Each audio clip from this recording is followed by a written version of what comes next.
जय हिंद, नमस्कार दोस्तों। मैं धर्मराज कुमार अपने YouTube चैनल जीएस से प्रारंभ जीएस विद धर्म में आपका स्वागत करता हूं। और अपने Bihar police constable special class दोस्तों, जिसे हम लोग क्या कर रहे हैं, PYQ सीरीज को दोस्तों कंप्लीट कर रहे हैं हर एक सब्जेक्ट का। दोस्तों अभी तक दोस्तों हम लोग वर्ल्ड हिस्ट्री का कर चुके हैं, एंशिएंट हिस्ट्री का कर चुके हैं और मेडाइवल हिस्ट्री का दोस्तों कर चुके हैं। आज से हम लोग दोस्तों शुरू करेंगे अपना पॉलिटी का दोस्तों। लगभग आपको इसमें हम 400-500 क्वेश्चन बताएंगे दोस्तों। तो ईमानदारी पूर्वक सारे क्वेश्चन को देखिएगा। कोई भी प्रश्न दोस्तों आपको समझने में दिक्कत आएगा, तुरंत हमें दोस्तों कमेंट कीजिएगा, या तो हमें कमेंट बॉक्स में कीजिएगा या हमारे टेलीग्राम पर दोस्तों में मैसेज कर सकते हैं। आपके लिए दोस्तों एक बात और है कि हमारे चैनल पर दोस्तों जीएस का निचोड़ चल रहा है, मतलब हर एक सब्जेक्ट के हर एक टॉपिक पर दोस्तों हम बात कर रहे हैं, वो भी मतलब क्विक तरीके से हर एक फैक्ट को दोस्तों बता रहे हैं। तो हम लोग का पॉलिटी का सिलेबस दोस्तों कंप्लीट हो चुका है। अगर आपने नहीं देखा है अभी तक, या आपका सिलेबस दोस्तों अधूरा है या कंप्लीट भी है, तो भी दोस्तों जाकर के वहाँ से देख लीजिएगा, आपको दोस्तों फायदेमंद ही होगा। तो चलिए दोस्तों हम शुरू करते हैं अपना आज का क्लास। चलिए दोस्तों हम चलते हैं अपना आज के प्रश्न पर। आज का पहला प्रश्न हमारा क्या है वो देखते हैं। तो कोई भी प्रश्न में आपको दिक्कत हो तो हमें कमेंट कीजिएगा दोस्तों, क्या परेशानी है वो भी हम समझेंगे आपसे। तो हम लोग हर एक टॉपिक पर बात करेंगे, टॉपिक वाइज ही करवाएंगे। जैसे संवैधानिक विकास हम लोग पढ़े थे पहले जीएस के निचोड़ में दोस्तों, तो हम लोग संवैधानिक विकास के ऊपर ही बात करेंगे सबसे पहले। तो आज का हमारा पहला क्वेश्चन है कि विश्व में किस देश में सर्वप्रथम लिखित संविधान लागू हुआ था। तो लिखित संविधान की अवधारणा बोलेगा दोस्तों, सबसे पहले कहाँ हुआ था, तो अमेरिका में हुआ था 1789 में दोस्तों। 1789 में दो घटना हुआ था, अमेरिका का संविधान लागू हुआ और दूसरी तरफ फ्रांस की राजक्रांति दोस्तों शुरू हुई थी। अब अगर बोलेगा कि भारत में क्या है, तो विश्व का सबसे बड़ा लिखित संविधान है दोस्तों। हमारे भारत का भी लिखित है लेकिन सबसे बड़ा है, याद रखिएगा। भारत के संप्रभु कौन है, मतलब भारत में क्या है, संप्रभु कौन है। तो अगर आपसे पूछ दे कि भारत में संप्रभु कौन है, तो आपका आंसर होना चाहिए भारत के लोग। संप्रभु मतलब कि जो अपना जो डिसीजन खुद ले सकते हैं। तो अपना डिसीजन दोस्तों खुद कौन लेते हैं, भारत के लोग लेते हैं। देखते हैं चुनाव होता है तो चुनाव वो अपनी इच्छा अनुसार क्या करते हैं, वोट करते हैं, किसी के दबाव में आकर वोट दोस्तों नहीं करते। तो ये भी बात आपको ध्यान रखना जरूरी है दोस्तों। आगे हम लोग आते हैं, आगे दोस्तों हमारा एक मिनट। हाँ, अगला प्रश्न है आपका, आपसे पूछ रहा है कि कौन सी विशेषता वास्तविक रूप से संघात्मक नहीं है। इसमें मतलब संघात्मक कहने का मतलब हमारे संविधान की, भारतीय संविधान की संघात्मक नहीं है। संघात्मक कहने का मतलब होता है दोस्तों जहाँ पर शक्ति का विकेंद्रीकृत किया गया हो, मतलब कि शक्ति किसी एक व्यक्ति के हाथ में न दे करके उसको क्या किया, डिस्ट्रीब्यूट करके हम प्रशासनिक व्यवस्था को चला रहे हैं। एकात्मक में होता है दोस्तों कि शक्ति सिर्फ एक ही के हाथ में दोस्तों होता है, वही सर्वे सर्वा होता है। लेकिन यहाँ पर हमारे देश में संघात्मक व्यवस्था तो कौन यहाँ दोस्तों नहीं है। तो शक्ति का विभाजन हमारे देश में किया गया है, देखते हैं, केंद्र सरकार, राज्य सरकार और स्थानीय स्वशासन। लिखित संविधान दोस्तों हमारे देश का, ये भी सही है। न्यायिक पुनरावलोकन दोस्तों अमेरिका के संविधान से लिया गया हमारे देश में, तो ये भी आपका सही है। बता दिए थे न्यायिक पुनरावलोकन क्या होता है कि अगर कोई कानून बनाता है संसद तो वो संविधान के अनुकूल है कि नहीं है, यही देखने का काम करता है सुप्रीम कोर्ट, क्योंकि सुप्रीम कोर्ट क्या है, हमारे संविधान का दोस्तों गार्जियन है, अभिभावक है। एकीकृत न्यायपालिका, तो दोस्तों हमारे संविधान में एकीकृत न्यायपालिका का उल्लेख नहीं किया गया, बल्कि क्या किया गया है, स्वतंत्र न्यायपालिका। मतलब हमारा देश में दोस्तों क्या है, न्यायपालिका पर किसी का दोस्तों दबाव नहीं है, ये भी ध्यान आपको देना है। तो वही बात यहाँ पर बताई गई है। अगर कुछ अलग से फैक्ट रहेगा दोस्तों तो हम बता देंगे आपको कि संघात्मक एकात्मक में क्या अंतर है। जैसा कि बताया, संघात्मक में क्या होता है, जो सत्ता होता है दोस्तों वो विकेंद्रीकृत होता है, मतलब कि सत्ता किसी एक हाथ में, एक व्यक्ति के हाथ में नहीं होता है। और एकात्मक में क्या होता है दोस्तों, वहाँ पर सत्ता आपको एक ही के हाथ में देखने के लिए मिलेगा दोस्तों। इसका PDF भी आपको प्रोवाइड करवा देंगे रिवीजन करने के लिए। वीडियो देखने के बाद अपना रिवीजन भी कर लीजिएगा, आपके लिए फायदेमंद होगा। भारतीय संविधान में कितने अध्याय हैं, अध्याय मतलब दोस्तों भाग। भारतीय संविधान में दोस्तों 22 भाग है, आपको बताए थे 22 भाग, 395 अनुच्छेद और 12 अनुसूची दोस्तों, इसको याद रखिएगा। ये संविधान के जनक बोलेगा तो बाबा साहब भीमराव अम्बेडकर दोस्तों संविधान का जनक बोलते हैं। एक क्वेश्चन और याद रखिएगा बाबा साहब से, जो आर्टिकल 32 है आपका संवैधानिक उपचारों का अधिकार, उसको बाबा साहब ने क्या किया है, संविधान की आत्मा की संज्ञा दिया। अगर आपसे पूछेगा संविधान की आत्मा सिर्फ क्या है, तो बोलिएगा आपका प्रस्तावना। बाबा साहब का नाम दे देगा तो आपका आंसर बदल जाएगा। बाबा साहब क्या थे, तो संविधान सभा के प्रारूप समिति के दोस्तों अध्यक्ष थे। आगे बात करते हैं हम लोग न्याय। भारतीय संविधान की उद्देशिका में न्याय शब्द के लिए निम्नलिखित में से किस रूप का उल्लेख नहीं किया है। मतलब आपको हम बताए थे कि हमारे संविधान में 3 प्रकार का न्याय के बारे में बात किया गया है, 5 प्रकार की स्वतंत्रता है, 2 प्रकार का समानता है। तो दोस्तों यहाँ पर जो 3 प्रकार का न्याय है, तो उसमें से कौन सा न्याय नहीं है दोस्तों। प्रस्तावना मतलब कि प्रियम्बल जो पढ़ते हैं हम लोग, हम भारत के लोग, भारत को एक प्रभु संपन्न समाजवादी पंथनिरपेक्ष बोलते हैं ना, तो उसमें आपको पढ़ते होंगे सामाजिक, आर्थिक और राजनीतिक न्याय। हमारे संविधान में तो कानूनी न्याय के बारे में बात नहीं किया गया, सामाजिक न्याय के बारे में, राजनीतिक न्याय के बारे में और आर्थिक न्याय के बारे में दोस्तों बात किया गया है, लेकिन हमारा आंसर हो जाएगा ऑप्शन बी। आते हैं आगे हम लोग, निम्नलिखित में से कौन सा विषय भारतीय संविधान के अनुसार संघीय सूची में सम्मिलित नहीं है। संघीय सूची कहने का मतलब आपको बताया था कि 7वीं अनुसूची में दोस्तों क्या है, केंद्र और राज्य के बीच में दोस्तों शक्तियों का बंटवारा है, मतलब कौन विषय केंद्र का है, कौन विषय राज्य का है दोस्तों, उसके बारे में बताया। 3 सूची बताए थे, संघ सूची, राष्ट्र सूची, समवर्ती सूची। तो यहाँ पूछ रहा है कि संघीय सूची का विषय दोस्तों नहीं है, तो रक्षा दोस्तों संघ सरकार के अंतर्गत आता है, रेलवे भी उन्हीं के अंतर्गत आता है। स्थानीय स्वशासन दोस्तों मतलब पंचायत नगर निगम दोस्तों ये राज्य सरकार के अंतर्गत आता है। देखते हैं कि राज्य में पंचायत व्यवस्था होता है तो उसके लिए कानून बनाने का काम राज्य सरकार करती है, चुनाव कराने का काम भी क्या करता है, तो राज्य निर्वाचन आयोग करता है। बाकी आपका आरबीआई दोस्तों वो आपका संघ सूची का विषय है। तो आगे चलते हैं हम लोग, वही देखिए बताया है कि वर्तमान में अगर बात करें संविधान लागू होने के समय 97 विषय था किसमें, संघ सूची में, लेकिन वर्तमान में कितने दोस्तों अभी 100 विषय हैं। जैसे आपका रक्षा, रेलवे हो गया, रिजर्व बैंक हो गया, रिजर्व बैंक ऑफ इंडिया हो गया, परमाणु ऊर्जा, नागरिकता हो गया, जनगणना, ये सब क्या है दोस्तों आपका संघ सूची का विषय है। पुलिस बोलेगा तो पुलिस दोस्तों राष्ट्र सूची का विषय है। वहीं बात करते हैं हम लोग विश्व में प्रथम लिखित संविधान के बारे में बात कर लिए, USA अमेरिका का दोस्तों। आगे आते हैं हम लोग, आगे क्या है, कौन संविधान की विशेषता नहीं है, हमारे भारतीय संविधान की विशेषता क्या नहीं है, क्या आपको उसमें नहीं दिखता है। तो लिखित संविधान, संविधान की सर्वोच्चता बिल्कुल है, हमारा संविधान लिखित है और संविधान क्या है दोस्तों सर्वे सर्वा है। मौलिक अधिकार हमारे उल्लेख किया गया संविधान में। प्रतिबद्ध न्यायपालिका बिल्कुल नहीं दोस्तों, हमारे संविधान में प्रतिबद्ध न्यायपालिका का उल्लेख नहीं किया गया, बल्कि स्वतंत्र न्यायपालिका का उल्लेख किया गया है। हमारे संविधान में जो न्यायपालिका है उस पर किसी का दोस्तों दबाव नहीं है। बाकी आपका DPSP भाग 4 याद है आपको, तो ऑप्शन हो जाएगा मेरा आंसर 3, याद रखिएगा। आगे आते हैं, कथन, कौन सा कथन भारतीय संविधान की प्रस्तावना के संबंध में सही नहीं। प्रस्तावना मतलब वही प्रियम्बल, हम भारत के लोग, भारत को एक प्रभु संपन्न, तो यह न्यायविद नहीं है, बिल्कुल नहीं है। इसमें जो भी आपको दिए गए हैं प्रावधान दोस्तों उसको लेकर के आप दोस्तों कोर्ट नहीं जा सकते हैं। कोर्ट दोस्तों जा सकते हैं तो मौलिक अधिकार में जो भी प्रावधान दिए हैं उसको लेकर के। स्रोत और ना ही उसकी शक्तियों को निषेध करती है, बिल्कुल नहीं करती है, ये भी आपका क्या है दोस्तों सही है। प्रस्तावना संविधान का भाग है, बिल्कुल संविधान का भाग है। पहले दोस्तों संविधान का भाग इसको नहीं माना गया था, किंतु जो केशवानंद भारती बनाम किरण राज जो आया था 1973 में दोस्तों, उसमें माना गया था कि क्या है, प्रस्तावना आपका संविधान का अंग है और इसमें संशोधन किया जा सकता है। तो इसलिए अब तक एक बार संशोधन दोस्तों हमारे संविधान में हुआ है, वही 42वां संविधान संशोधन 1976 में, जिसमें 3 शब्द जोड़ा गया था, समाजवादी, पंथनिरपेक्ष और अखंडता, ये तीनों शब्द याद रखिएगा। अगला है कि प्रस्तावना में अभी तक सिर्फ 2 बार संशोधन हुआ, ये बिल्कुल गलत है। ये क्या है, अभी तक दोस्तों एकमात्र संशोधन हुआ था, 42वां संविधान संशोधन, ये ध्यान रखिएगा। आगे हम लोग आते हैं, आगे यहाँ पर कुछ आपका है नहीं। आगे प्रस्तावना की पूरी कहानी बता दिए थे। संविधान की आत्मा प्रस्तावना को हम लोग कहते हैं। पेश कौन किया था, पंडित नेहरू। कब किए थे, 13 दिसंबर 1946 को पास हुआ था, 22 जनवरी 1947 को। भारतीय संविधान में कौन सा भाग संविधान की आत्मा है। देखिए इस तरह से अगर पूछ जाएगा ना तो क्या दिएगा आंसर, अपना उद्देशिका को दीजिएगा। आपको समझ में आएगा सर कि आपका तो मौलिक अधिकार में जो प्रावधान दिया गया अनुच्छेद 32 वो भी आपका तो आत्मा है, लेकिन यहाँ पर बाबा साहब का नाम जुड़ेगा तब दीजिएगा, ऐसे नहीं दीजिएगा। अगर आर्टिकल 32 देगा तो भी नहीं दीजिएगा। वही बात देखिए, बाबा साहब का नाम दे देगा। तो ये संविधान की आत्मा प्रस्तावना को दोस्तों किसने कहा था, तो पंडित भार्गव दास और जो M हिदायतुल्ला हैं वो दोनों ने कहा था दोस्तों प्रस्तावना कि हमारे भारतीय संविधान का आत्मा है। और बाबा साहब ने कहा था कि अनुच्छेद 32 क्या है, जो संविधान के हृदय और आत्मा है, अनुच्छेद 32 दोस्तों याद रखिएगा, इसमें कन्फ्यूज मत हो जाए कभी।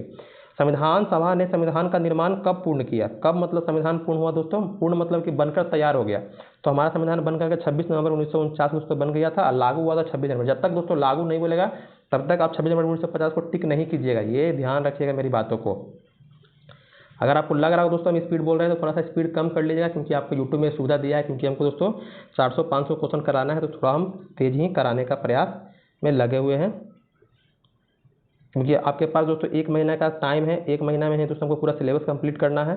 क्योंकि जब आपको हम बोल दिए दोस्तों तो आप मेरी जिम्मेदारी बन जाती है आपके सिलेबस कंप्लीट करने के लिए। क्योंकि दोस्तों ये आपके मतलब कि सिर्फ आपकी बात नहीं है, अगर आपका सिलेक्शन दोस्तों होता है तो पूरा आपके जीवन आपके ऊपर जो निर्भर है, आपके माता पिता, आपके पूरा परिवार दोस्तों, उनका जीवन क्या हो जाएगा दोस्तों, सुविधापूर्ण हो जाएगा जब आपका सिलेक्शन दोस्तों हो जाएगा। हमें भी दोस्तों खुशी होगी कि हम किसी का जिम्मेदारी उठाएं तो उसको पूरा किए हैं और उसका वो लाभ प्राप्त किए दोस्तों, तो हमें भी अच्छा लगेगा।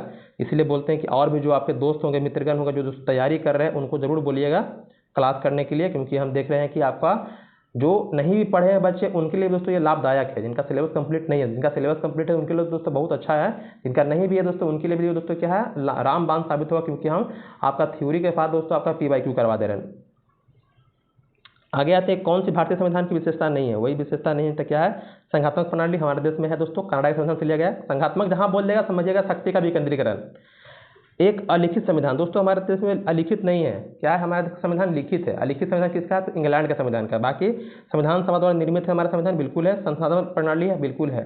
तो संसाधन प्रणाली बोला कहाँ से लिया गया? तो इंग्लैंड के संविधान से दोस्तों लिया गया है। बाकी आपको पता है संविधान बनने में कितना समय लगा, ये सब। आगे बात करते हैं कि भारत का संविधान लिखित है, बिल्कुल सही है, लिखित है। संघीय है, बिल्कुल है। संघीय मतलब वही शक्ति का विकेंद्र। संघीय बोल दे, संघवाद बोल दे, संघात्मक बोल दे, तुरंत आपके दिमाग में चाहिए मतलब कि शक्ति का विकेंद्रीकरण। एकात्मक है, एकात्मक दोस्तों नहीं है। परंपराओं पर आधारित है, बिल्कुल नहीं है। परंपरा पर हमारा संविधान आधारित नहीं है। परंपरा मतलब जो दोस्तों हमारी जो पुरानी परंपरा चलती आ रही है उस पर, तो नहीं, ऐसा नहीं है। लिखित है और संघीय मतलब कि ऑप्शन हो जाएगा 1 और 2। चलते हैं आगे हम लोग। आगे है कि भारत एक राष्ट्र है। हमारा देश क्या है? हमारा देश भारत है, क्या है? पंथ निरपेक्ष है, धर्मपंथी है, तानाशाह है, राजतंत्र है। दोस्तों तो पंथ निरपेक्ष है। क्या है पंथ निरपेक्ष? पंथ निरपेक्ष कहने का मतलब कि हमारे देश में जितने भी धर्म है दोस्तों, तो हमारे देश में जो हमारा देश है, राज्य है, राज्य का दोस्तों कोई अपना धर्म नहीं है। सभी धर्म क्या है राज्य के समक्ष दोस्तों सामने एक समान है दोस्तों। ये नहीं कि हिंदू धर्म को क्या कर रहा है, राज्य मतलब कि मतलब राष्ट्रीय धर्म घोषित कर दिया, ऐसा दोस्तों नहीं है। इसलिए हमारे धर्म को, हमारे देश को कहा गया है पंथ निरपेक्ष। पंथ निरपेक्ष मतलब कि यहाँ पर सभी धर्म को क्या है, सरकार की नज़रों में, कानून की नज़रों में दोस्तों क्या एक समान है, संविधान की नज़रों में दोस्तों। आगे आते हैं, वहीं बोल देगा आपको धर्म सापेक्ष बोलेगा तो पाकिस्तान में सिर्फ क्या है आपका इस्लाम धर्म को ही बढ़ाने का काम किया जाता है। आगे बात करते हैं कि भारत का संविधान कब अपनाया गया था। अपनाने की बात दोस्तों बना मतलब कि बनकर तैयार हो गया, अंगीकृत। अपनाना, अंगीकृत, बनकर तैयार होना, ये दो भी शब्द बोल दे तो मतलब कि 26 नवंबर 1949 आपका आंसर होना चाहिए। यानी कि 26 जनवरी 1950 कर दीजिएगा। लागू शब्द देगा तब मतलब कीजिएगा आप 26 जनवरी को, तो ये हो जाएगा 26 नवंबर 1949। इसी दिन हम क्या मनाते हैं, संविधान दिवस के रूप में दोस्तों मनाते हैं। यहाँ देखिए एक नया पॉइंट आपके लिए मिल गया। जब कुछ नया पॉइंट रहेगा तो हम बता देंगे आपको।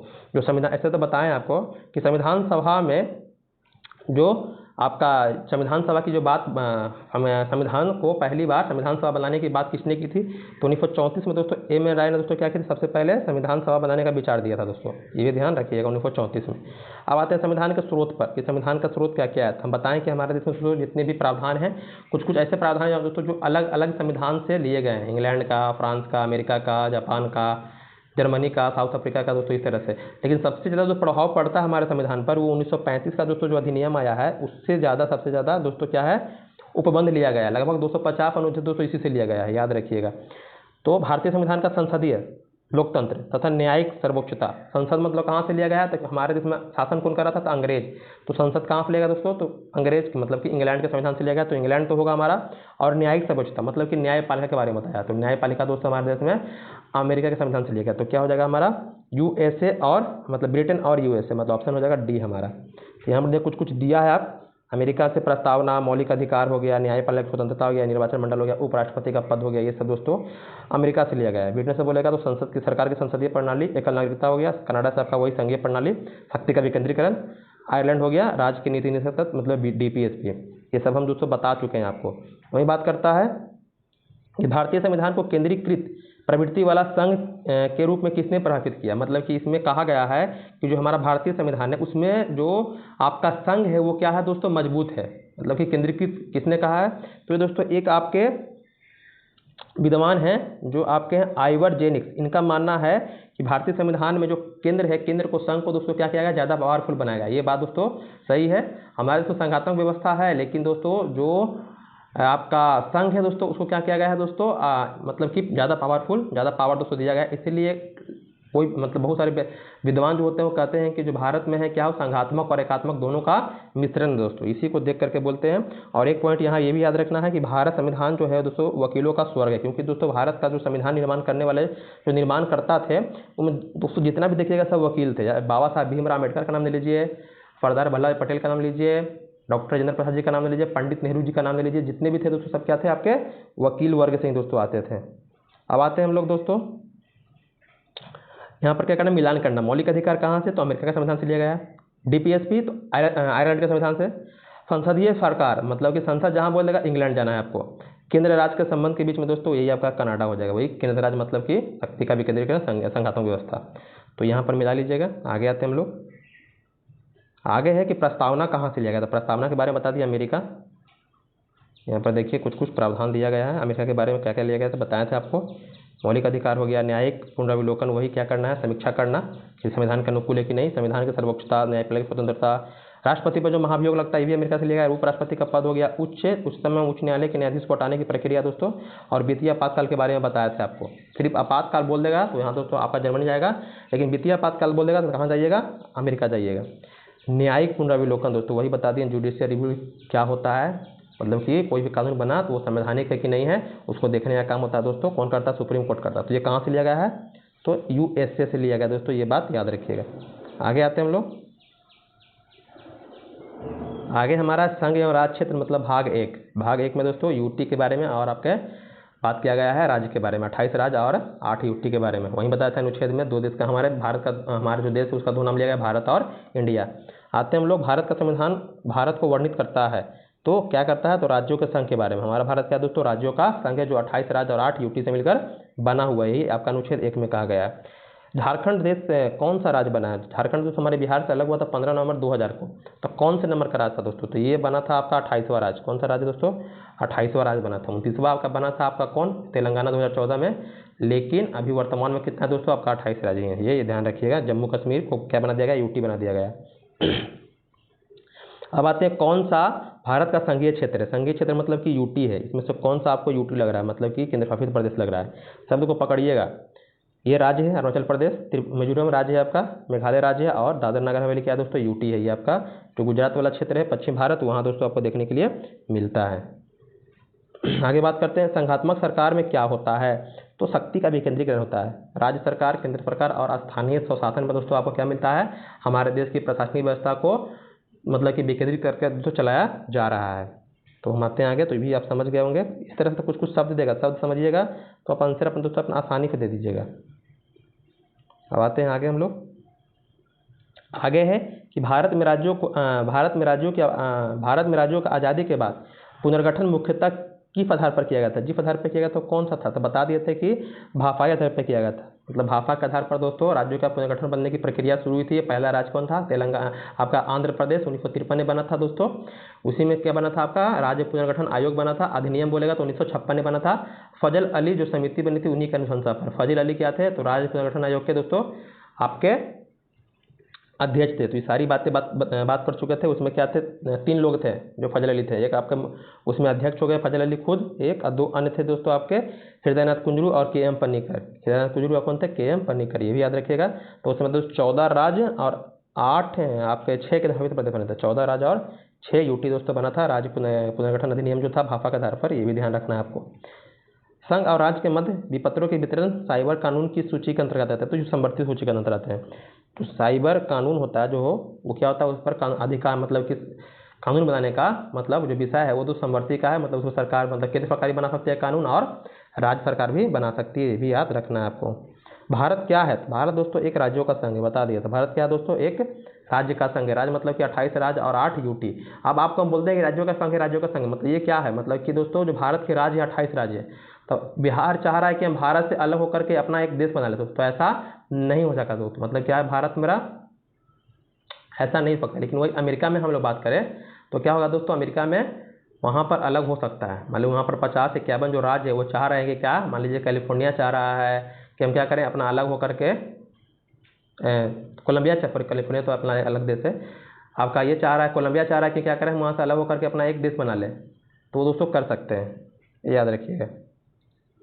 संघवाद का अर्थ है, तो संघवाद के बारे में बता दिए। संघवाद कुछ ही पूछ दे आपसे तो क्या करना है, संघ और राज्य के बीच में जो शक्ति का विकेंद्रीकरण है दोस्तों वही आपका आंसर होगा। आगे आते हैं हम लोग, जो कनाडा के संविधान से दोस्तों लिया गया है। अब आते हैं अनुच्छेद और अनुसूची के बारे में हम लोग बात करते हैं। तो भारतीय संविधान में कौन से अनुच्छेद के अंतर्गत नागरिक अपने मौलिक अधिकार की रक्षा के लिए उच्चतम न्यायालय, सॉरी उच्चतम नहीं है, उच्च न्यायालय, क्या है उच्च न्यायालय, इसको पकड़िएगा नहीं तो फिर इसी में कन्फ्यूज होता है। सब पकड़ने में एक आध क्वेश्चन ऐसी दोस्तों गलती हो जाता है। उच्च न्यायालय उसमें मतलब हाई कोर्ट था। हाई कोर्ट में आप याचिका दायर कर सकते हैं जब आपके मौलिक अधिकार का हनन होगा, तो 226 के अनुसार, अनुच्छेद 226। सुप्रीम कोर्ट में अनुच्छेद 32 के अनुसार, याद रखिएगा।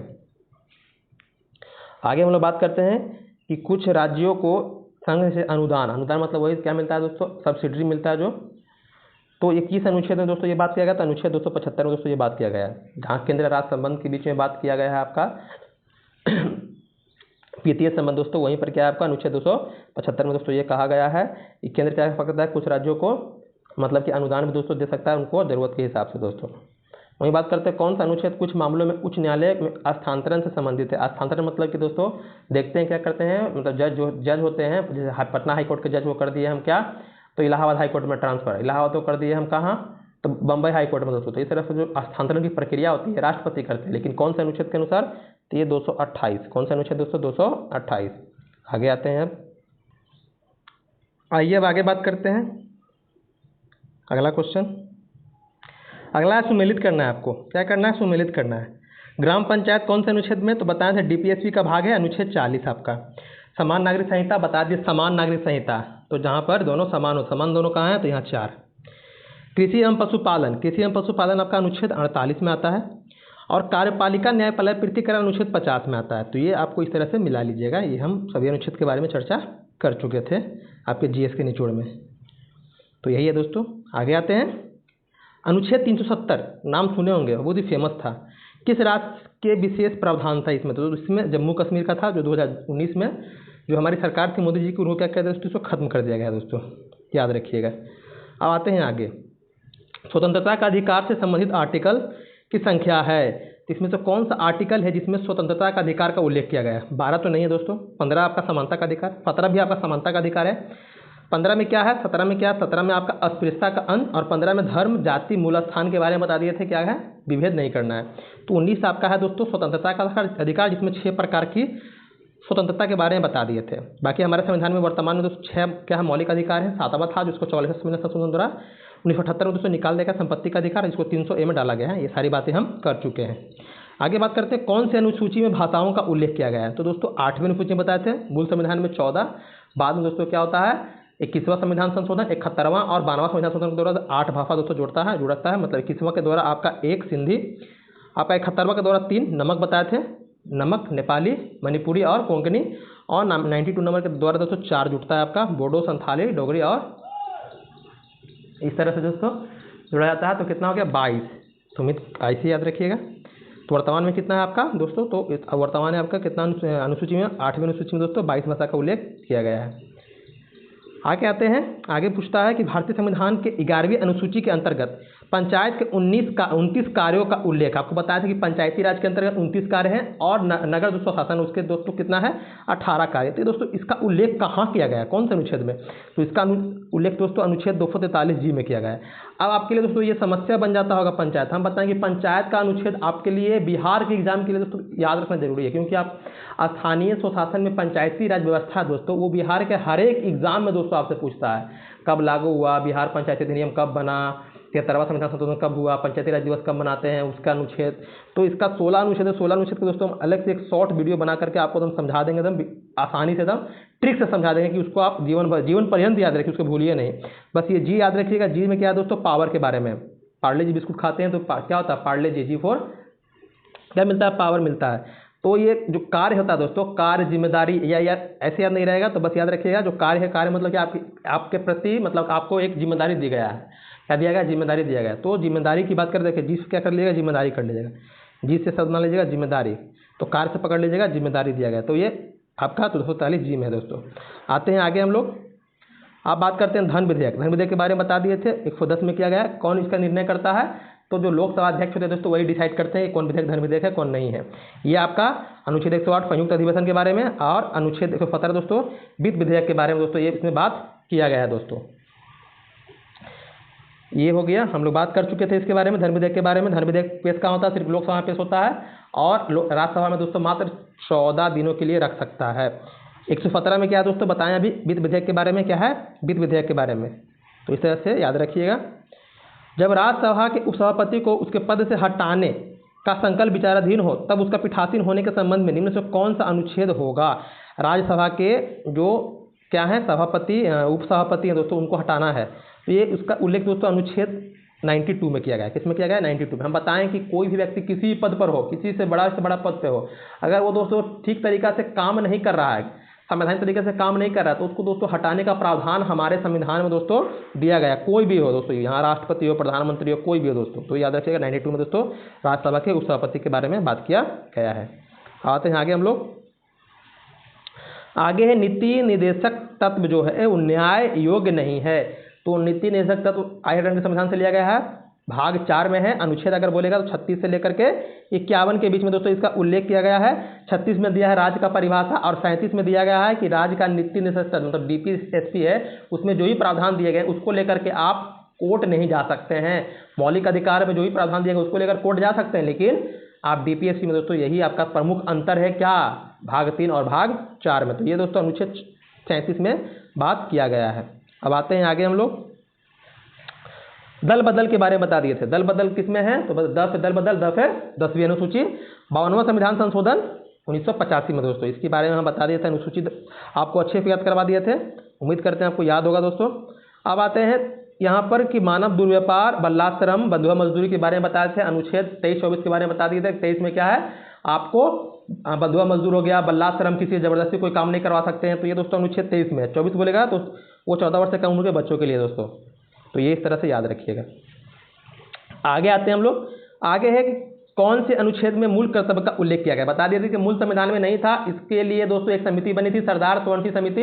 इसी के अनुशंसा पर 42वां संविधान संशोधन हुआ था 1976 में और 10 मूल कर्तव्य जोड़े गए थे दोस्तों। बाद में आपका 11वां जुड़ता है 86वां संविधान संशोधन 2002 में 6-14 वर्ष के बच्चों की शिक्षा के लिए दोस्तों। तो क्या है, इसके लिए एक नया अनुच्छेद बना था 51A, एक नया भाग बना था 4A, तो ये भी पॉइंट आप याद रखिएगा। आगे आते हैं हम लोग धार्मिक कार्यों के प्रबंधन के लिए, धार्मिक कार्यों के प्रबंधन की स्वतंत्रता। तो धार्मिक कार्यों के प्रबंधन की स्वतंत्रता दोस्तों क्या है आपका, अनुच्छेद 26 में। किसमें है दोस्तों, अनुच्छेद 26 में, याद रखिएगा। तो यही क्या है आपका धार्मिक स्वतंत्रता का अधिकार। आपको बता दिए कि भाग 6 तक अगर आप बढ़िया से दोस्तों कर लिए ना तो उससे बाहर क्वेश्चन आपका नहीं जाएगा किसी भी एग्जाम में। भाग 6 दोस्तों मतलब भाग 1, 2, 3, 4 जैसे मौलिक अधिकार, डीपीएसपी हो गया आपका, संघ हो गया आपका, संघ में आपका राष्ट्रपति उपराष्ट्रपति हो गया, विधान लोकसभा हो गया, राज्यसभा हो गया दोस्तों, तो ये सब बहुत हो जाता है मतलब कि प्रश्न बनने के लिए दोस्तों। आगे आते हैं कि भारत के राष्ट्रपति को कौन से अनुच्छेद के अनुसार उपराष्ट्रपति राष्ट्रपति के रूप में कार्य अथवा उनके कृत्यों का निर्वहन करता है। तो कौन से अनुच्छेद में कहा गया है, तो दोस्तों इसमें कहा गया है आपका जो अनुच्छेद 65 है उसमें ये बात कहा गया है। 63 में कहता है कि भारत का एक राष्ट्रपति होगा, 64 में कहता है कि राज्यसभा का पदेन सभापति होगा, और 65 कहता है दोस्तों कि अगर राष्ट्रपति अनुपस्थित है किसी भी कारण से तो उनके कार्यों का संपादन कौन करेगा दोस्तों, तो ये आपके उपराष्ट्रपति करेंगे दोस्तों। अगर उपराष्ट्रपति भी नहीं है तो कौन करेगा, तो सुप्रीम कोर्ट के जो न्यायाधीश होंगे, मुख्य न्यायाधीश, वो दोस्तों कार्य करते हैं राष्ट्रपति का, तो ये ध्यान आपको होना चाहिए। आगे आते हैं कि भारतीय संविधान के निम्नलिखित में से कौन सी अनुसूची द्वारा स्वयं शासित जिला परिषदों की स्थापना की गई है। कौन सी अनुसूची में दोस्तों किया गया है, तो 6ठी अनुसूची में दोस्तों स्वयं शासी, जो 6ठी अनुसूची में आपका AMTM के बारे में बताया थे, असम, मेघालय, त्रिपुरा, मिजोरम, तो इसी में दोस्तों कहा गया है कि भारतीय संविधान की जो अनुसूचित द्वारा स्वयं शासित जिला परिषद जो होगा उसकी स्थापना दोस्तों किया जाएगा। ये भी पॉइंट अपने दिमाग में डाल लीजिएगा, इसको याद कर लीजिएगा। वो असम, मेघालय, त्रिपुरा, मिजोरम के लिए दोस्तों स्वयं शासित जिलों के बारे में बताया है, वही आपका है, ये ध्यान दीजिएगा। ये 6ठी अनुसूची में ये देखिए असम, मेघालय, त्रिपुरा, मिजोरम के बारे में, उनके प्रशासन के बारे में, जनजातीय क्षेत्र के बारे में दोस्तों ऐसा बात किया गया है। अब आते हैं हम लोग आगे हमारा है कि संस्कृति एवं शिक्षा का अधिकार कौन से अनुच्छेद में है, तो इसके लिए 29 में बताया था कि जो अल्पसंख्यक, ये एक ऐसा दोस्तों आपका मौलिक अधिकार है जो सिर्फ अल्पसंख्यक को प्राप्त है। 29 में दोस्तों उनके हितों के संरक्षण के बारे में, और 30 में दोस्तों उनके शैक्षणिक संस्थान की स्थापना के बारे में बात करता है। अब आते हैं आगे है कि 8वीं अनुसूची में कितनी भाषा है, तो बता दिए थे 22 भाषा है। मूल संविधान में 14, बाद में दोस्तों 8 जुड़ता है अलग अलग संविधान संशोधन के द्वारा। देखिए जहां आपको यहाँ पर दिया गया ये हम चर्चा कर चुके हैं दोस्तों।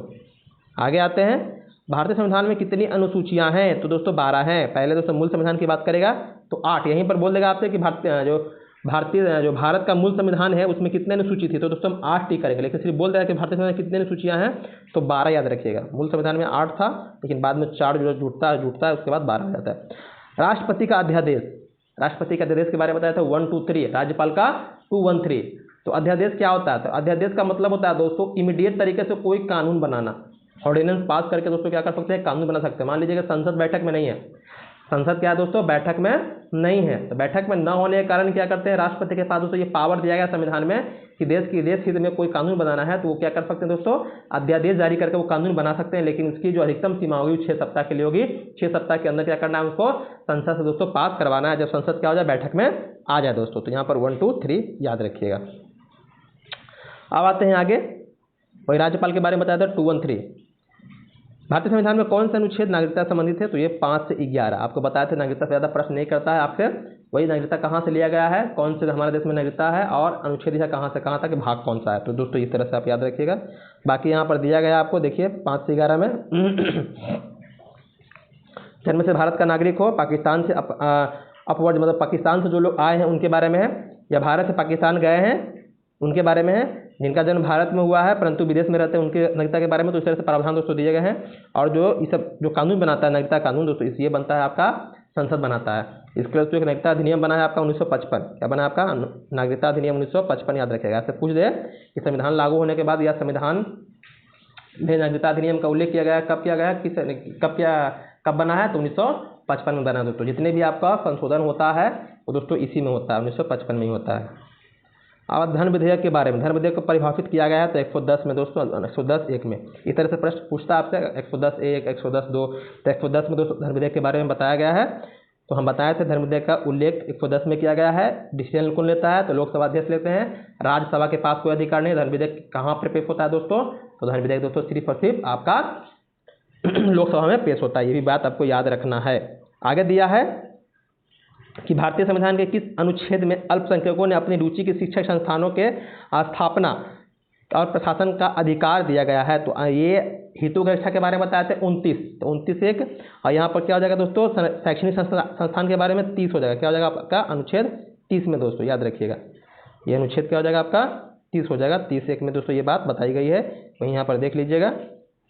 29(1) में नागरिकों के जो नागरिक है अल्पसंख्यक, वो सामूहिक अधिकार का रक्षा करना, नागरिकों के व्यक्तिगत सम्मान का अधिकार है उसको। और 30 में अल्पसंख्यक वर्ग के सांस्कृतिक शिक्षा के अधिकार को दोस्तों पुष्ट करना है, मतलब उसको पुष्टि करना है ये। अब देखिए क्या दिया है, राज्यसभा के सीटों का आवंटन बताया थे आपको कि राज्य और यूटी में दोस्तों क्या होगा, राज्यसभा का सीटों का जो बंटवारा होता है वो किस अनुसूची में? तो चौथी अनुसूची में बताए थे। अनुसूची आपको हम अच्छे से बता दिए हैं, क्योंकि अनुसूची से दोस्तों प्रश्न हमेशा आता है, तो उसको अच्छे से पढ़िएगा। अनुच्छेद 370 का संबंध है, 368 का संबंध है दोस्तों। ये संविधान संशोधन बता दिए थे, ये दक्षिण अफ्रीका संविधान से लिया गया है और भाग किस में है? भाग 20 में है। ये सारी बातें हम लोग बात कर चुके हैं। 3 प्रकार के संशोधन होते हैं, ये सब चीज़ दोस्तों हम लोग कर चुके हैं। इसलिए आपको यहाँ पर जो यहाँ पर डिस्क्रिप्शन दिया उसको पढ़ के नहीं सुना रहे, क्योंकि हमारे पास दोस्तों टाइम नहीं है। और ये सब बातें हम दोस्तों आपका जीएस का निचोड़ में कर लिए हैं, इसीलिए आपको हम बता रहे हैं दोस्तों, सलाह दे रहे हैं कि जीएस का निचोड़ का जो क्लास है पूरा अच्छे से कीजिएगा ईमानदारी पूर्वक। और उसके बाद यहाँ पर आइएगा दोस्तों तो आपको ज़रूरत नहीं पड़ेगा ये पढ़ने के लिए। ये जो हम नहीं छोड़, ये सब छोड़ दे रहे हैं आपको, ये सब ज़रूरत नहीं पड़ेगा, क्योंकि ये सब हम बता चुके हैं आपको, ये सब बता चुके हैं। अगर नहीं पढ़ाते तब दोस्तों ज़रूरत पड़ता आपको कि हाँ सर आप नहीं बता रहे। तो पॉलिटी का दोस्तों पूरा क्लास 4 वीडियो है दोस्तों, वो देख लीजिएगा। अनुच्छेद का वीडियो हम अलग बना दिए, सेपरेट बना दिए, तो वहाँ पर सभी अनुच्छेद को हम कवर कर दिए थे, तो वहाँ जाकर देखिएगा दोस्तों, आपको बहुत बेनिफिट होगा। और जो हम बता रहे हैं निश्चित तौर पर दोस्तों आपका रिजल्ट आएगा, अगर ईमानदारी को जितना भी हम पढ़ा रहे हैं वो आप कर लेते हैं तो। क्योंकि आपको हम सेट भी देंगे, ऐसा नहीं है कि नहीं देंगे, मॉक टेस्ट भी देंगे आपको। लास्ट टाइम में आपको देंगे 1 सप्ताह का मॉक टेस्ट देंगे वहाँ पर, तो वहाँ पर ला कर देख सकते हैं कि हाँ आप कितना स्कोर कर रहे हैं दोस्तों। तो इसी तरह से आप पढ़ाई कीजिए, पढ़ाई को दोस्तों अपना नाता अच्छे से जोड़िए, इसे नाता तोड़िए नहीं। अगर इसे नाता तोड़ लीजिएगा दोस्तों तो फिर मतलब समझिए कि आपके लिए समस्या है। आगे बात करते हैं कि भाषण और अभिव्यक्ति की स्वतंत्रता किसमें है? तो बता दिए थे भाषण मतलब अपने अभिव्यक्ति के, अपने विचार को प्रकट करने का दोस्तों किस अनुच्छेद में? अनुच्छेद 19 इसी में दोस्तों आपका 6 प्रकार का है। जो प्रेस आपका चलता है दोस्तों इसी अनुच्छेद के अनुसार चलता है, जिसका उल्लेख किया गया 19A में किया गया, ये भी आपको ध्यान रखना। 19A1 या 19(1)A में किया गया है, इसके बारे में बता चुके हैं हम। आगे है कि भारत में चुनाव प्रणाली का प्रावधान किन अनुच्छेदों में? तो चुनाव निर्वाचन आयोग के बारे में बताया है, तो 324 से लेकर 329 तक में किया गया है। इसमें 3 सदस्य होते हैं, एक आपके मुख्य चुनाव आयुक्त होते हैं और 2 दोस्तों अन्य चुनाव आयुक्त होते हैं। इसकी चर्चा भी हम लोग कर चुके हैं। अब आते हैं हम लोग आगे हमारा अगला क्वेश्चन क्या है? तो अगला है कि भारत के राष्ट्रपति को किस अनुच्छेद के तहत मौलिक अधिकारों को प्रवर्तन का निलंबन करने का अधिकार है? आपको बताया था कि जब हमारे देश में आपातकाल लागू होता है तो आपातकाल की स्थिति में क्या कर सकते हैं? राष्ट्रपति जो हमारे पास मौलिक अधिकार है वो सभी को दोस्तों निलंबित कर देते हैं। लेकिन 2 ऐसे आपके अधिकार हैं या ऐसे अनुच्छेद है जिसको दोस्तों राष्ट्रपति भी निलंबित नहीं करते, मतलब उसको संरक्षित करने का काम करता है। अनुच्छेद आपका 20 और 21 में जो प्रावधान दोस्तों दिया गया है, इसमें दोस्तों क्या होता है? निलंबित आपका नहीं होता, इसको भी ध्यान रखिएगा। तो अनुच्छेद यहाँ पर हो जाएगा 359 के द्वारा दोस्तों क्या होता है आपका? ये संरक्षित होता है, याद रखिएगा। अब बाकी जो निलंबित होता है आपका वो 358 के द्वारा, 358 के द्वारा दोस्तों ये 19 में जो आपको दिया गया स्वतंत्रता वो होता है निलंबित। और बाकी जितने भी अनुच्छेद है दोस्तों वो आपका 359 के द्वारा निलंबित होते हैं। क्या बोले हम? हम बोले आपको कि 19 में जितने प्रकार के आपको अधिकार दिए हैं 6 प्रकार के, वो 358 के द्वारा क्या होते हैं, आपातकाल में निलंबित होते हैं। लेकिन 359 के में क्या होता है, बाकी जितने भी आपके पास मौलिक अधिकार है वो दोस्तों 359 के द्वारा क्या होता है, निलंबित होता है। बाकी किसको छोड़ करके, तो अनुच्छेद 20 और 21 को छोड़ करके, मतलब कि इसमें क्या होता है, आप अपराध करते हैं, और 21 में क्या है, जीवन जीने का अधिकार, आपको हम बता चुके थे, याद भी करा दिए थे कैसे याद रखना है। आगे है न्यायिक पुनरावलोकन। इसके लिए दोस्तों अनुच्छेद 137 में है, अनुच्छेद 13 भी देगा तो भी सही हो जाएगा, अनुच्छेद 37 दिया 137 दोस्तों ये भी दे दिए, ये भी सही होगा। ये अमेरिका के संविधान से दोस्तों लिया गया है, याद रखिएगा। क्या करना है, न्यायिक पुनरावलोकन मतलब कि जो कानून बना है वो क्या है दोस्तों, संविधान के अनुकूल है कि नहीं, ये देखने का काम है। अब आते हैं हम लोग आगे। आगे हमारा प्रश्न क्या है, कौन सा नंबर का है, तो 61 नंबर। कुल कितने भाग हैं, तो 22 भाग है। 395 अनुच्छेद 12 अनुसूची 2 वर्ष 11 महीने 18 दिन दोस्तों संविधान को बनने में लगा था। अंतिम बैठक कब हुआ था, 24 जनवरी 1950 को। प्रथम बैठक 9 दिसंबर 1946 को। इस तरह सभी चीज़ों को याद रखिएगा अच्छे से, तो आपको भी दोस्तों तेजी से याद हो जाएगा और आसानी से दोस्तों आप प्रश्न कर सकते हैं, कोई दिक्कत आपको नहीं होगा। वोट देने का अधिकार कौन से अनुच्छेद में, तो बता दिया था वोट देने के लिए 3 दूनी 6, 3 दूनी 6, तो कहाँ 3 दूनी 6 है, तो यहाँ पर 3 दूनी 6 है दोस्तों, इसको आप याद रखिएगा। फिर बताया था कि वोट देने का अधिकार पहले मूल संविधान में 21 वर्ष था, बाद में 18 वर्ष कर दिया गया था। 61वां संविधान संशोधन 1989 में, यही बात हम बता चुके हैं। 6 अनुसूची 6 में दोस्तों 4 राज्यों के बारे में बात किया गया था, बता दिए थे वहाँ 4 राज्यों के जो जनजातीय क्षेत्र दोस्तों उसके बारे में बताया गया था। तो कौन से राज्य से, तो बताए थे AMTM, असम मेघालय त्रिपुरा मिजोरम। देखिए असम है, त्रिपुरा है, मेघालय मिजोरम, मतलब ऑप्शन हो जाएगा हमारा ए हो जाएगा दोस्तों। चलिए हम आगे चलते हैं, अपना अगला क्वेश्चन।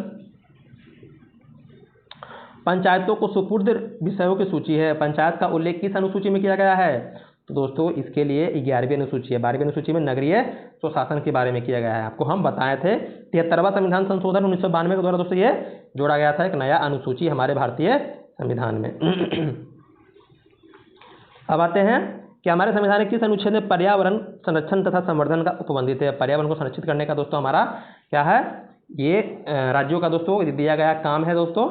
ये आपका अनुच्छेद 48 क में कहा गया, 48A में दोस्तों 42वां संविधान संशोधन 1976 के द्वारा दोस्तों ये भी जोड़ा गया था। बाकी आते हैं सार्वजनिक वयस्क मताधिकार, अभी बता दिया आपको हम 3 दूनी 6, 326। प्रश्न आपसे अलग अलग तरीके से पूछ सकता है, लेकिन आपका आंसर दोस्तों समझ के देना आपको। यहाँ है कि प्रारूप समिति के जो अध्यक्ष थे BR अम्बेडकर ने किस अनुच्छेद को हृदय एवं आत्मा कहा है संविधान का, तो बता दिए थे कि देखिए इसी तरह से नाम अगर दे देगा BR अम्बेडकर का तो आपको अनुच्छेद 32 को दोस्तों टिक करना है, प्रस्तावना को टिक नहीं करना है। उन्होंने हृदय और आत्मा कहा था। इसके द्वारा 5 प्रकार की रीट जारी करती है। यही क्या करता है, अनुच्छेद आपके मौलिक अधिकार को दोस्तों संरक्षित करने का काम करता है। सर्वोच्च न्यायालय के संविधान के किस अनुच्छेद के समूह ने न्यायिक पुनरावलोकन की शक्ति दी है, तो कौन से में है न्यायिक पुनरावलोकन, तो हम लोग बात कर लेते हैं अनुच्छेद 13 में आपका है न्यायिक पुनरावलोकन के बारे में। 135 दिया नहीं है, तो बाकी आपका 251 254 में दोस्तों क्या है आपका न्यायिक पुनरावलोकन। अगर आपको 1-2 भी अनुच्छेद याद होगा तो आप क्या कर सकते हैं वहाँ दोस्तों अपना करेक्ट आंसर खोज सकते हैं, मतलब कि जो ऑप्शन होता है वो छाटने का काम कर सकते हैं आपका। अब आते हैं हम लोग आगे। बताया था कि अमेरिका के संविधान से न्यायिक पुनरावलोकन की प्रावधान लिया गया हमारे संविधान में। आगे है कि अनुच्छेद 19 के अंतर्गत कौन सा स्वतंत्रता अधिकार नहीं दिया गया, बता दें 6 प्रकार का। बोल करके क्या कीजिए, पहला है 19(1) में बोलने का अधिकार स्वतंत्रता। दूसरा है दोस्तों बोले क्या कीजिएगा, भीड़ को जमा कीजिएगा। क्यों जमा कीजिएगा, क्योंकि सरकार आपकी बात नहीं सुने तो क्या कीजिएगा, सभा कीजिएगा। तो 19(3) में क्या है, सभा करना। लेकिन आपकी सरकार बिहार सरकार नहीं सुने तो क्या कीजिएगा, जाइएगा दिल्ली। तो दिल्ली जाने के लिए दोस्तों आवागमन की स्वतंत्रता बताया था 19(4) के बारे में। फिर 19(5) के बारे में बताया थे। अब आते हैं आगे। 19(4) हो गया आवागमन हो गया, 19(5) बोलेगा तो वहाँ रहना है, और 19(6) बोलेगा तो रहना है, तो तुमको रोजगार भी करना है, तो काम का अधिकार। तो इसमें कौन सा नहीं है दोस्तों, तो व्यक्तिगत स्वतंत्रता का कौन नहीं है, तो हाँ ये व्यक्तिगत जो स्वतंत्रता है दोस्तों इसका अधिकार आपको नहीं है। कोई व्यक्तिगत स्वतंत्रता का अधिकार नहीं, अभिव्यक्ति की स्वतंत्रता है, लेकिन व्यक्तिगत मतलब खुद को आपको स्वतंत्रता का अधिकार यहाँ पर नहीं दिया गया है, बल्कि संगठन बनाने का दिया दोस्तों, भाषण का दिया है आपको, और किसी भी क्षेत्र में निवास करने का दोस्तों अधिकार दिया गया है। तो इस तरह से आप देख लीजिएगा, छाँट लीजिएगा। आगे है कि गणना की दृष्टि से कुल कितने अनुच्छेद है हमारे संविधान में, दोस्तों अभी इस तरह से बोल देगा। देखिए 395 में नहीं दिया है, तो आप क्या कीजिएगा 468 है दोस्तों, मतलब 450 से अधिक है आपका क्या अनुच्छेद। तो यहाँ पर ऑप्शन दिया है आपका 468 दिया है, तो ये दोस्तों थोड़ा कन्फ्यूजन होगा, आपको कन्फ्यूज करेगा, लेकिन याद रखिएगा कि 468 है। लेकिन अभी वर्तमान में दोस्तों कुछ अनुच्छेद और भी बढ़ा है, तो अपना ऑप्शन के हिसाब से अगर 395 देता तो 395 हम लोग टिक करते हैं। अब यहाँ पर आयोग माना है 468, तो दोस्तों 468 याद रखिएगा। भारतीय संविधान का 8वीं अनुसूची संबंधित है, किससे संबंधित है, तो आपको 22 भाषाओं से दोस्तों उल्लेख किया गया, मतलब भाषा से संबंधित है आपका। आगे आते हैं प्रस्तावना। भारत क्या है दोस्तों, तो भारत बता दिए थे एक धर्मनिरपेक्ष राष्ट्र है। क्या है, धर्मनिरपेक्ष, मतलब राष्ट्र का कोई अपना धर्म नहीं है। अब आते हैं आगे हम लोग, उद्देश्य के बारे में पूछ रहा है। क्या पूछ रहा है उद्देश्य के बारे में, कि भारत के संविधान में उद्देशिका मतलब प्रस्तावना के बारे में कौन सा कथन सही नहीं है, मतलब सही है। उद्देशिका स्वयं न्यायालय में परिवर्तनीय नहीं है, तो ये आपका बिल्कुल सही है। उद्देशिका न्यायालय में परिवर्तनीय नहीं, मतलब कि परिवर्तनीय का मतलब कि इसमें जो भी प्रावधान दिए गए उसको लेकर के आप न्यायालय नहीं जा सकते हैं। उद्देशिका उन उद्देश्यों को बताती है जिन्हें संविधान स्थापित करना और आगे बढ़ाना चाहता है, तो ये भी आपका बिल्कुल सही है दोस्तों। उद्देशिका का उन स्रोतों का इंगित करती है जहाँ से संविधान अपना प्राधिकार प्राप्त करता है, बिल्कुल ये भी दोस्तों इंगित करता है। जैसे उद्देशिका में आप देखते होंगे, हम भारत के लोग, ये आपके अमेरिका के संविधान से लिया गया। प्रस्तावना की जो भाषा है दोस्तों आपका, ये लिया गया ऑस्ट्रेलिया के संविधान से। उसमें आप देखते होंगे बंधुता लिया गया आपका कहाँ से, तो फ्रांसीसी क्रांति से दोस्तों लिया गया है। तो इस तरह से बहुत सारे प्रावधान आपको उद्देशिका में देखते हैं जो अलग अलग देश के संविधान से दोस्तों लिया गया है। तो हमारा ऑप्शन हो जाएगा ए, बी, सी, तीनों क्या है हमारा सही है। ये सारी चीज़ों के बारे में बता दिए थे। बाकी उद्देशिका में बता दी थी एकमात्र संशोधन 42वें संविधान संशोधन के द्वारा ये 3 शब्द जोड़े गए थे, इसको भी ध्यान रखना है आपको। कौन सा शब्द भारतीय संविधान के प्रस्तावना में नहीं है, कौन नहीं है, तो बंधुता है, संप्रभुता है, समाजवाद है, लेकिन संघवाद दोस्तों हमारा नहीं है। संघवाद दोस्तों क्या है हमारे प्रस्तावना मतलब वही प्रियम्बल, हम भारत के लोग भारत को एक प्रभुत्व संपूर्ण, जो बच्चे नहीं समझ रहे तो समझिएगा, प्रस्तावना जब भी बोल देगा तो आपके दिमाग में वही आना चाहिए। बचपन से स्कूल में पढ़ते होंगे उसको, आपका प्रार्थना जो होता होगा उसमें दोस्तों। संविधान लागू होने का समय किन निम्न आदर्शों में से किसको प्रस्तावना में सम्मिलित नहीं किया गया था, किसको नहीं किया गया था, तो यहाँ देख लीजिए। स्वतंत्रता तो आपको उस समय था, समानता था, न्याय भी था, लेकिन समाजवादी नहीं था। समाजवादी 42वां संविधान संशोधन 1976 के द्वारा दोस्तों जोड़ा जाता है। संविधान में 3 शब्द बता दिए थे, समाजवादी, पंथ निरपेक्ष और अखंडता, ये तीनों याद रखिएगा। अब आते हैं आगे हम लोग, आगे है नागरिकता के बारे में, दोहरी नागरिकता। तो दोस्तों एक दोहरी नागरिकता का प्रावधान भी, मतलब कि एक प्रावधान भी दोस्तों हमारे देश में किया गया था। ऐसे हमारे देश में दोस्तों क्या है, एक नागरिकता का प्रावधान है, लेकिन भारतीय सरकार द्वारा दोहरी नागरिकता को भी दोस्तों स्वीकृति किया गया था ये दोस्तों बहुत लंबे समय बाद 2005 में दोस्तों, लेकिन बाद में इसमें संशोधन भी होता है आपका 2016 में। इसको भी याद रखिएगा, ये आप याद रख लीजिएगा, किसी भी प्रश्न आपका बन जाता है कभी कभी। वर्तमान दोस्तों इसमें संशोधन हुआ 2016 के मुताबिक दोस्तों। अब आते हैं कि भारत का नागरिक बनने के लिए आवश्यक नहीं है, मतलब आपको भारत का नागरिकता प्राप्त करने के लिए क्या आवश्यक नहीं है। वंशानुक्रम से दोस्तों प्राप्त कर सकते हैं, जन्म से प्राप्त कर सकते हैं, देशीयकरण से प्राप्त कर सकते हैं, लेकिन जो अधिकृत संपत्ति है, मतलब यहाँ पर संपत्ति खरीद कर दोस्तों आप नागरिकता प्राप्त नहीं कर सकते, ये बात याद रखिएगा। 5 प्रकार से नागरिकता प्राप्त करने का दिया प्रावधान, जन्म से, वंशानुक्रम से, पंजीकरण से, देशीयकरण से या भूमि अर्जन से। मान लीजिए कि हम पाकिस्तान का कोई प्रांत को दोस्तों अपने भारत में मिला लिए, तो वहाँ के जो भी निवासी होंगे सब क्या होंगे दोस्तों, भारत के नागरिक कहे जाएंगे, ये याद रखिएगा। वही क्या है, भूमि अर्जन है। आगे बात करते हैं, कोई व्यक्ति भारतीय नागरिक नहीं होगा यदि वह क्या करेगा, तो स्वेच्छा पर दोस्तों दूसरे देश का नागरिकता प्राप्त कर लेगा। स्वेच्छा से अपनी इच्छा अनुसार क्या किया, वो चला गया अमेरिका, अमेरिका का दोस्तों नागरिक बन गया, तो वो भारत की नागरिकता उसको खो देनी पड़ेगी दोस्तों, तो ये बात याद रखिएगा। विदेश में 5 वर्ष से अधिक रहा हो दोस्तों तो ये चलता है, लेकिन ये नहीं चलता है। 7 वर्ष से अधिक रहेगा तो वहाँ पर बताना पड़ता है, नहीं बताइएगा तो फिर अपनी नागरिकता खत्म हो सकता है, जो वहाँ के एम्बेसडर होंगे, मतलब कि राजदूत होंगे। भारत में नागरिकता संबंधी विधान बनाने का अधिकार बता दिया संसद को, अनुच्छेद 11 में। अनुच्छेद 11 में दोस्तों संसद बनाने का काम करती है। अब आते हैं मौलिक अधिकार, भाग किस में है, तो भाग 3 में, आपको पता होना चाहिए, अनुच्छेद 12 से लेकर 35 में। संपत्ति का अधिकार दोस्तों मौलिक अधिकार नहीं है, बल्कि इसको 44वां संविधान संशोधन 1978 के द्वारा मौलिक अधिकार के श्रेणी से निकाल करके अनुच्छेद 300 में डाल दिया गया है। कौन सा भी क्या है ये, तो ये दोस्तों कानूनी अधिकार है। क्या है, कानूनी अधिकार मतलब एक विधिक अधिकार है, ये भी आपको ध्यान रखना है। कौन सा मूल अधिकार आपातकाल के समय निलंबित नहीं हो सकता है, तो बता दिए थे अनुच्छेद 20 और 21। तो 20 और 21 में क्या है, तो स्वतंत्रता का अधिकार नहीं है।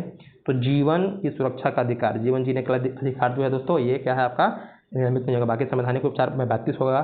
कानून के समक्ष समानता 14 भी दोस्तों क्या होता है, निलंबित हो जाता है 300 किसके द्वारा, 59 के द्वारा। ये भी बात याद रखिएगा, कन्फ्यूज नहीं होइएगा कभी प्रश्न में। अब आते हैं आगे हमारा क्वेश्चन है कि भारतीय संविधान में कौन सा मूल अधिकार मानव के दुर्व्यवहार से निषेध करता है, तो शोषण के विरुद्ध अधिकार 23 और 24। 23 में क्या है, मानव दुर्व्यवहार के लिए दोस्तों मना ही करता है। आगे है कि कौन सा मौलिक अधिकार नहीं है, कौन मौलिक अधिकार नहीं है, तो आपका निःशुल्क शिक्षा का अधिकार दोस्तों मौलिक अधिकार नहीं है। निःशुल्क शिक्षा हो गया मतलब कि पूरे जो एजुकेशन सिस्टम है वहाँ पर आपको निःशुल्क शिक्षा देने का, लेकिन मौलिक अधिकार है निःशुल्क शिक्षा का प्रावधान हमारे संविधान में किया गया, लेकिन 6 से 14 वर्ष के लिए बच्चों के, लेकिन 6 से 14 वर्ष के बच्चों जोड़ता तब यहाँ पर हमारा सही होता, लेकिन नहीं जोड़ा तो मतलब ये हमारा गलती है। बाकी तो सब आपका अधिकार आपको दिया गया है। संस्थाएं और संघ बनाने का अधिकार किस प्रकार का अधिकार है, तो बता दीजिए। संस्था बनाना है किस लिए, तो आपको संगठन बनाना किस लिए, क्योंकि आपको सरकार से बात करना है। तो दोस्तों ये क्या है, तो ये केवल नागरिकों के लिए तो सुनिश्चित अधिकार करता है। कुछ ऐसे अनुच्छेद हैं दोस्तों हमारे संविधान में जो केवल नागरिकों को प्राप्त है। जैसे आपको कौन कौन सा अनुच्छेद, 15 हो गया, 16 हो गया और 19 हो गया और 29 हो गया। ये जो 4 अनुच्छेद दोस्तों ये केवल नागरिकों को प्राप्त है, गैर नागरिकों को दोस्तों प्राप्त नहीं है, ये भी याद रखिएगा। तो इसलिए बताया गया केवल नागरिकों को दोस्तों क्या करना है, संगठन बना करके अपनी बातों को सरकार तक रखने का अधिकार है दोस्तों। सर्वोच्च तो ये उम्मीद करते हैं ये बात आपको समझ में आ गई होगी। हम चलते हैं अब आगे अगला प्रश्न क्या है हमारा। तो अगला है, आपसे पूछ रहा है कि भारतीय संविधान के अंतर्गत निम्नलिखित में से कौन से एक भारतीय का मौलिक अधिकार नहीं है, मतलब कौन मौलिक अधिकार नहीं है जो भारतीयों को नहीं है। तो अपना शिक्षण संस्थान बनाने पर प्रतिबंध दोस्तों, तो ये क्या है, ये आपका गलत है, मतलब मूल अधिकार दोस्तों क्या है, नहीं है। तो बाकी कानून के समक्ष समानता आपका है, धर्म स्वतंत्रता है, भाषण देने की स्वतंत्रता, लेकिन अपना शिक्षण संस्थान बनाने का दोस्तों अधिकार दोस्तों मतलब प्रतिबंध नहीं है, मतलब कि आप बना सकते हैं, ऐसा नहीं कि नहीं है, प्रतिबंध नहीं है। हो गया ये। कौन से मूल अधिकार केवल भारतीय नागरिकों की बात किए थे, वही आंसर आ गया आपका। तो 15, 16, 19, 29 बता दिए थे। 15, 16, 19, 29 केवल जो भारतीय नागरिक है उन्हीं को प्राप्त है, ये भी याद रखिएगा। इससे प्रश्न आपके बन चुके हैं, इसलिए दोस्तों हम आपको बताएं। अब आइए आगे चलते हैं। आगे हमारा है, संविधान की उद्देशिका में किस मूल अधिकार का वर्णन नहीं है, किस मूल अधिकार का वर्णन नहीं है संविधान की उद्देशिका मतलब प्रस्तावना में। बाकी विचार की स्वतंत्रता आपके दिया है आपको उद्देशिका में, विश्वास की स्वतंत्रता दिया है, अभिव्यक्ति की स्वतंत्रता दिया है आपको किसमें, तो आपकी प्रस्तावना में 5 प्रकार के दिया है ना आपको स्वतंत्रता, लेकिन आर्थिक स्वतंत्रता की बात नहीं किया, आर्थिक न्याय की बात किया है। ये पॉइंट याद रखिएगा। इस तरह से आप प्रश्न अगर आप समझ के पढ़ते हैं, समझना इसलिए होता है, रटने में यही दिक्कत होता है कि उसको समझ नहीं पाते हैं, ठीक कोई भी कर देते हैं, लेकिन समझ के अगर पढ़िएगा तो इसीलिए हम बच्चों को हमेशा बार बार बोलते हैं कि समझ विकसित कीजिए। एक बार समझ जाइएगा तो आसानी से दोस्तों आप प्रश्न कर सकते हैं। भाषण और अभिव्यक्ति की स्वतंत्रता में शामिल नहीं है, तो हड़ताल करने की स्वतंत्रता, तो हड़ताल नहीं कर सकते हैं, हड़ताल आप नहीं कर सकते हैं। अपनी सभा बना सकते हैं, शांतिपूर्ण आंदोलन कर सकते हैं, लेकिन शांतिपूर्ण तरीके से बैठ करके दोस्तों, ये नहीं कि आप रोड पे निकल करके क्या कर दिए, हड़ताल ये जाम कर दी वो जाम कर ली।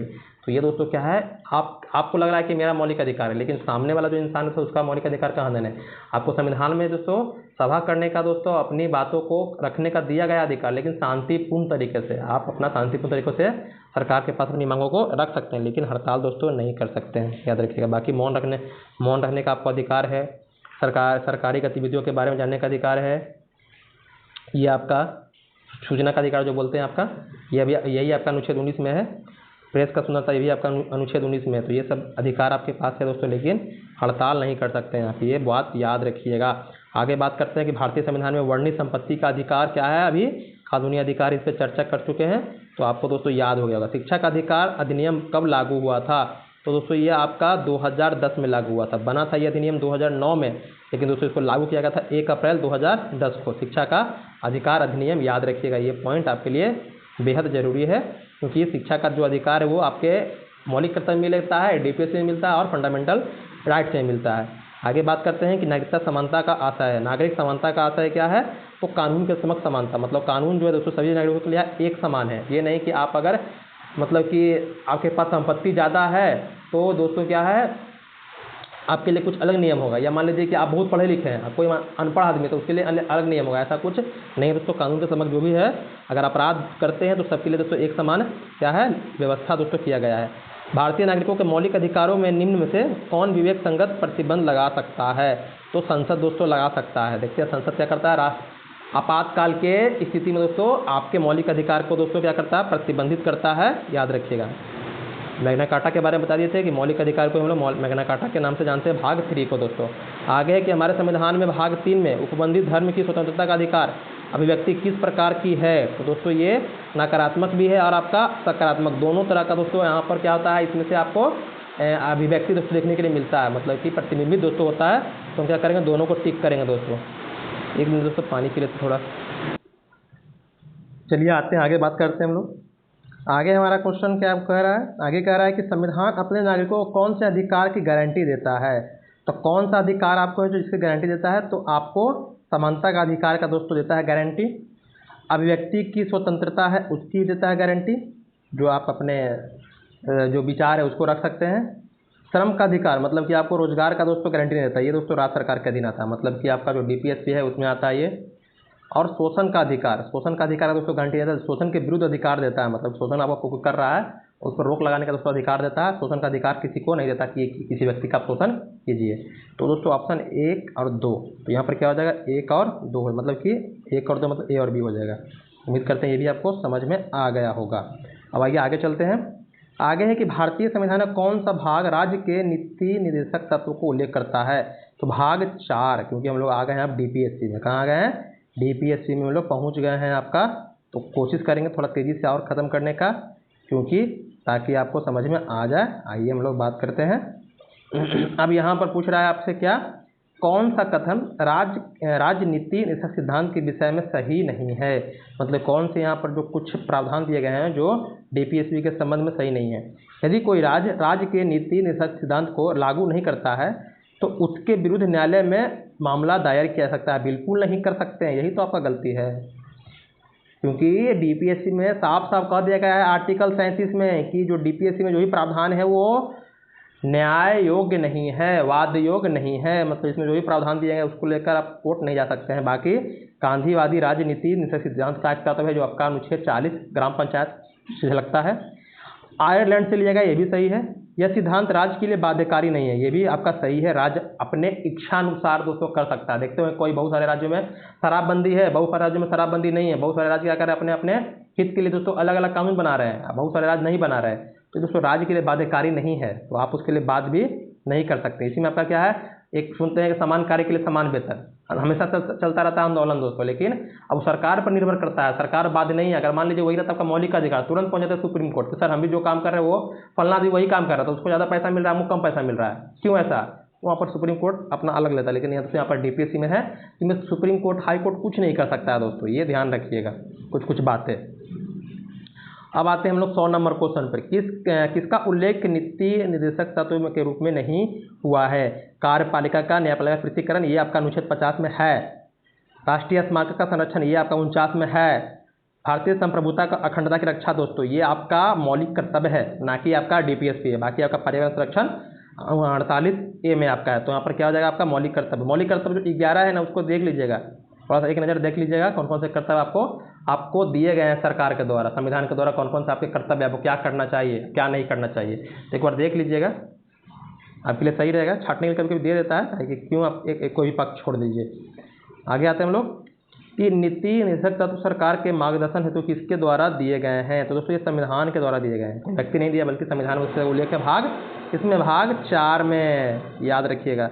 अब मौलिक कर्तव्य आते हैं, ये आपके मूल संविधान में नहीं था बल्कि 42वां संविधान संशोधन 67 स्वर्ण समिति की अनुशंसा पर 1976 में जोड़ा गया था। 11वां 86वां संविधान संशोधन 2002 में शिक्षा का अधिकार 6 से 14 वर्ष के बच्चों के लिए। आधुनिक लोकतंत्र के रूप में जाना जाता है। तो आधुनिक लोकतंत्र के रूप में जाता है प्रतिनिधित्व लोकतंत्र। मतलब अभी के समय में जो लोकतंत्र है दोस्तों कैसा है, तो प्रतिनिधित्व लोकतंत्र है। मतलब कि क्या करता है, जनता अपने प्रतिनिधि को दोस्तों चुनने का काम करते हैं, याद रखिएगा।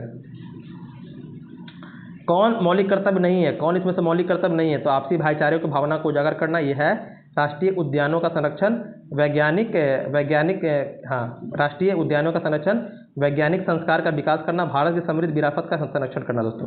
तो यहाँ पर जो राष्ट्रीय उद्यान है दोस्तों उसका संरक्षण करना दोस्तों क्या है, ये आपका मौलिक कर्तव्य नहीं है, ये पर्यावरण के अंतर्गत आता है। देख लेते हैं क्या है, नहीं यहाँ पर दिया आपको कौन सा, रुकिए एक मिनट। हाँ, वैज्ञानिक संस्कार नहीं है, वैज्ञानिक क्या है, वैज्ञानिक विचार, मतलब वैज्ञानिक विचार की भावना आपके अंदर होना चाहिए, संस्कार की भावना दोस्तों नहीं होनी चाहिए। तो आपका अनुच्छेद जो आपका ऑप्शन 3 है दोस्तों, ये आपका नहीं होगा, ये ध्यान रखिएगा। मौलिक कर्तव्य कितने हैं आपको, तो 11 दिए गए, अभी पता है आपको। कौन से भाग में मौलिक कर्तव्य का उल्लेख है, तो भाग 4A में बता दिए थे, अनुच्छेद 51 है या भाग 4 है।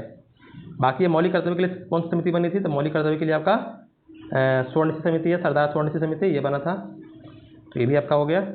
आगे है कि मौलिक कर्तव्य कब जोड़ा गया था, तो 42वां संविधान संशोधन, इसकी भी चर्चा कर चुके हैं 1976 में, ये सब याद रखना है आपको।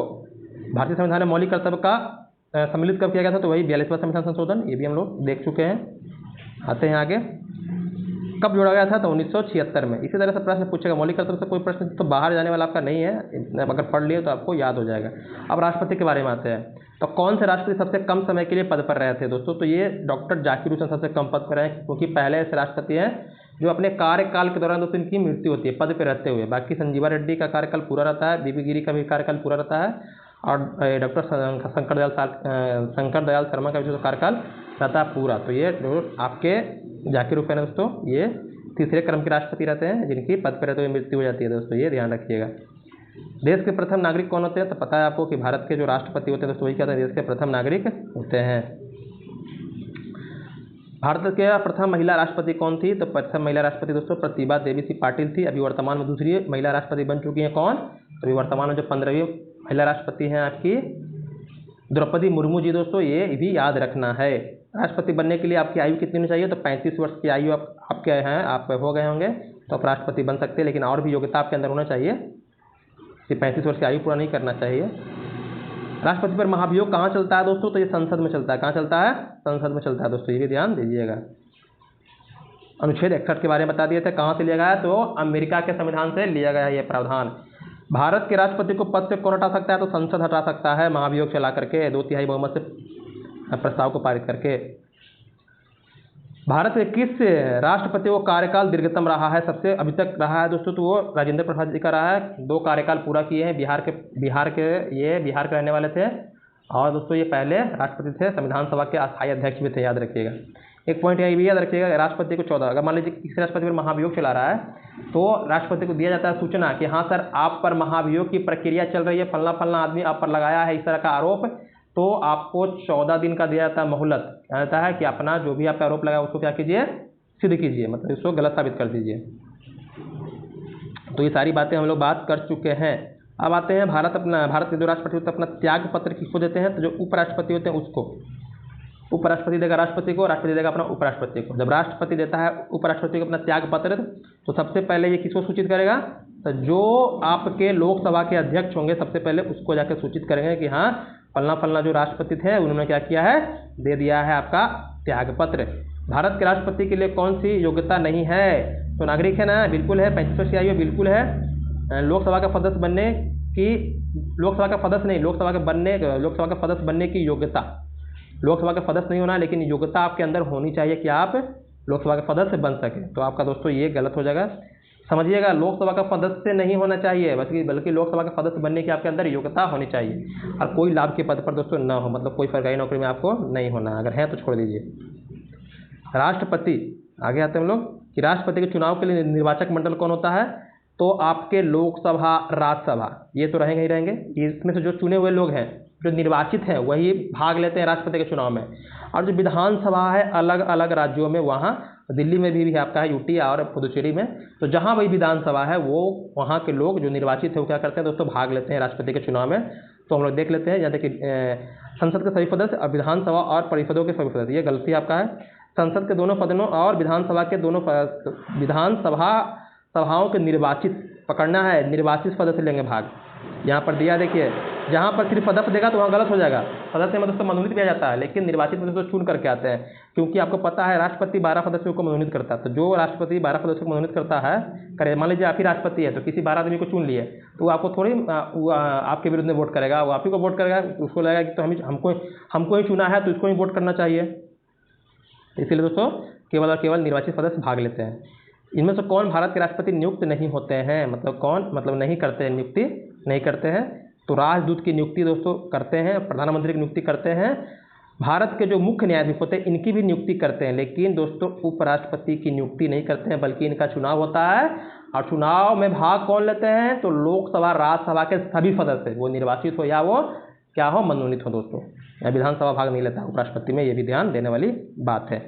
आगे आते हैं हम लोग, आगे है कि भारत के संविधान के अनुसार राज्य का कार्यकारी अध्यक्ष कौन होता है? राज्य का कार्यकारी अध्यक्ष मतलब राष्ट्रपति होता है। राज्य मतलब ये मत समझिएगा कि आपका ये बिहार की बात कर, राज्य अगर पॉलिटिकल साइंस में आ रहा है, पर्टिकुलर अगर राज्य बोल देगा कि बिहार राज्य, तो आप समझिएगा, लेकिन अगर राज्य शब्द आ रहा है दोस्तों तो वहाँ पर राष्ट्र की बात हो रही है, याद रखिएगा। मतलब कार्यकारी कौन होता है दोस्तों? ये आपका राष्ट्रपति होता है। ये हम लोग समझ चुके हैं।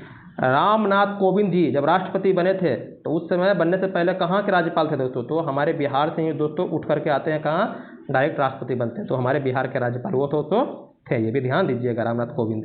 भारत के राष्ट्रपति जिन सदस्यों द्वारा चुने जाते हैं वे होते हैं, किसके द्वारा चुने जाते हैं?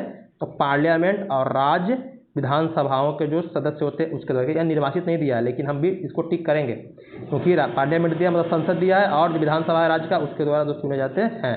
ऑप्शन देगा निर्वाचित और सदस्य, तो वहाँ पर दोस्तों हम छाटेंगे।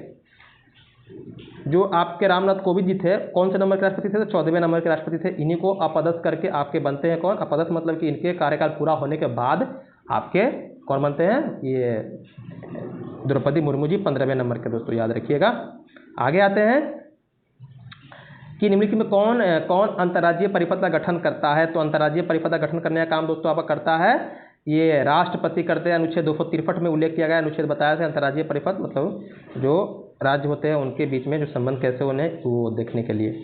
आगे है कि संसद द्वारा पास हुआ विधेयक तभी अधिनियम बनेगा, कानून बनेगा, जब क्या होगा, किसकी सहमति होगी? तो राष्ट्रपति। बता दिए कि कानून हमारे इसमें राष्ट्रपति के हस्ताक्षर सिग्नेचर के बाद ही दोस्तों बनता है, ये ध्यान दीजिएगा। राज्य में दोस्तों राज्यपाल के हस्ताक्षर से मतलब सिग्नेचर से।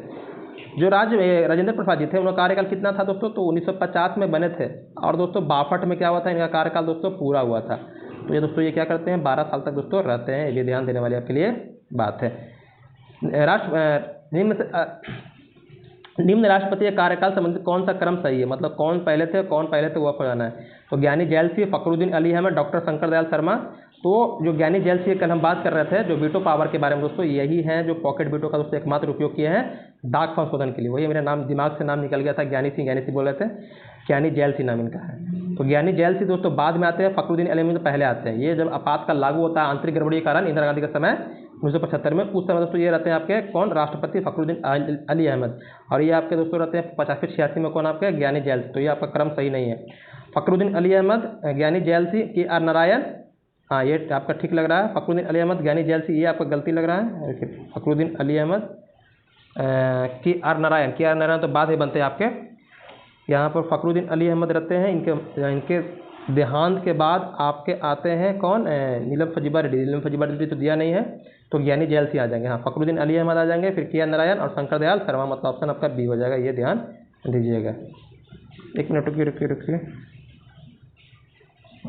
मिट गया क्या? नहीं है, ठीक है। हाँ फखरुद्दीन अली अहमद तो है, ठीक है। ज्ञानी जैल सिंह, बीच में आपका नीलम फजीबा रेड्डी आती हैं निर्विरोध, जो एकमात्र राष्ट्रपति चुने जाते हैं, मतलब आती है मतलब कि वो पुरुष है, याद रखिएगा। आर वेंकटरमन, अच्छा आर वेंकटरमन है, हाँ वेंकटरमन का नाम दिया था हम, ध्यान नहीं दिया था। तो हाँ आर वेंकटरमन, फिर अब क्या आएंगे? शंकर दयाल शर्मा आ जाएंगे। हाँ ठीक है। अब आते हैं हम लोग आगे। भारत के राष्ट्रपति को किस प्रकार पदच्युत किया जा सकता है? राष्ट्रपति को कैसे हटा सकते हैं दोस्तों? तो राष्ट्रपति को न्यायिक प्रक्रिया द्वारा, मतलब वो जो संसद द्वारा जो चलता है आपका महाभियोग, उसके द्वारा दोस्तों हम लोग इनको हटा सकते हैं। तो ये क्या है, तरह का एक न्यायिक प्रक्रिया दोस्तों, वो एक मतलब अर्ध न्यायिक कहा जाता है, लेकिन वो याद रखिएगा। वीटो पावर, भारत के राष्ट्रपति किस प्रकार के वीटो पावर का प्रयोग नहीं कर सकते हैं? तो विशेषिक वीटो का प्रयोग उसको नहीं कर सकते हैं। 3 प्रकार के वीटो का प्रयोग कर सकते हैं। अत्यांतिक वीटो, मतलब जिसमें पूर्ण तरीके से क्या कर दिया, उस पर मना कर दिया अपने सिग्नेचर करने से। निलंबनकारी, मतलब कि उस पर क्या किया, पुनर्विचार के लिए लौटाएं, उसके बाद सिग्नेचर किए। और पॉकेट वीटो, ना उस पर सिग्नेचर किए ना उसको पुनर्विचार के लिए लौटाएं। तो ऐसा एकमात्र राष्ट्रपति कौन किए थे? तो ज्ञानी जैल सिंह के बारे में बता दिया आपको। अनुच्छेद 111 में दोस्तों 3 प्रकार का इनके वीटो पावर का उल्लेख किया गया है, ये भी याद रखना है आपको। अब आते हैं आगे कि भारतीय संविधान में अनुच्छेद 123 में 1, 2, 3 में राष्ट्रपति क्या कर सकता है इसके द्वारा? तो अध्यादेश जारी कर सकता है। कब? जब संसद क्या है, शस्त्र में दोस्तों नहीं है, तो अध्यादेश जारी करने का इसको शक्ति दोस्तों दिया गया है। किसको? राष्ट्रपति को। अब आते हैं हम लोग कि राष्ट्रपति के द्वारा किस अपराध में दंड को कुछ समय के लिए निलंबन कर सकता है? तो प्रलंबन जो होता है दोस्तों, उसके द्वारा क्या कर सकता है राष्ट्रपति? कुछ समय के लिए दंड को दोस्तों निलंबित कर सकता है। ये इनको अधिकार दिया गया है अनुच्छेद 72 के द्वारा, ये याद रखिएगा।